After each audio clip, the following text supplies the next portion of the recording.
एक शख्स दूर से मदीना शरीफ की तरफ आ रहा था। उसी वक्त हजरत इमाम हुसैन इब्ने अली घोड़े पर सवार होकर मदीना से बाहर जा रहे थे। वो शख्स इमाम हुसैन के पास आया और पूछने लगा, ये सामने जो इमारतें नजर आ रही हैं, क्या यही मदीना है? इमाम हुसैन ने फरमाया, हाँ, यही मदीना है। उस शख्स ने कहा, क्या इस शहर में कोई अली नाम का शख्स रहता है? इमाम हुसैन ने फरमाया, हाँ, रहता है। बताओ तुम्हें उससे क्या काम है?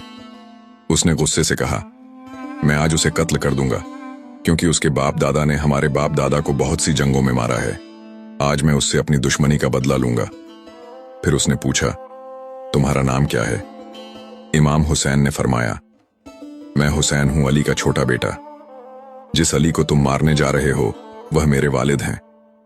यह सुनकर वो शख्स हैरान रह गया और रुक गया। उसने कहा, मैंने तुम्हारे बाप को गालियां दी, लेकिन तुम गुस्से में नहीं आए। इमाम हुसैन ने बड़े सुकून से फरमाया, हम गालियों पर गुस्सा नहीं करते।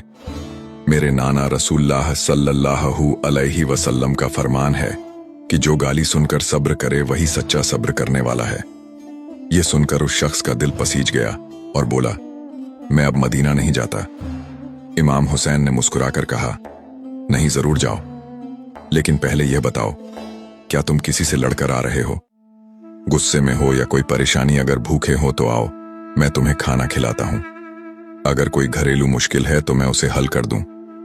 वो शख्स बोला, असल में मैं इसी वादे पर आया था कि अगर अली को कत्ल कर दूंगा तो खजाने से इनाम मिलेगा। इमाम हुसैन ने फरमाया, अगर इनाम ही चाहिए तो मैं अभी यहीं खड़े खड़े तुम्हें तुम्हारा हिस्सा दे देता हूं। वो शख्स हैरत से बोला, अभी कैसे दोगे? इमाम हुसैन ने आसमान की तरफ नजर उठाई और फरमाया, देखो, तुम्हारे हिस्से की थैली तो एक परिंदा लेकर आ रहा है। वाकई एक चील झपट कर नीचे आई और सोने के सिक्कों से भरी थैली उस शख्स के सामने गिरा दी। उसने थैली उठाई, खोली तो देखा, चमकते हुए सोने के सिक्के अंदर भरे थे। उसके चेहरे पर हैरत भी थी और शर्मिंदगी भी। और उसी लम्हे उसे एहसास हो गया कि अल्लाह के असली बंदे बदले की आग नहीं भड़काते, बल्कि इंसानियत और रहमत से दिलों को जीतते हैं।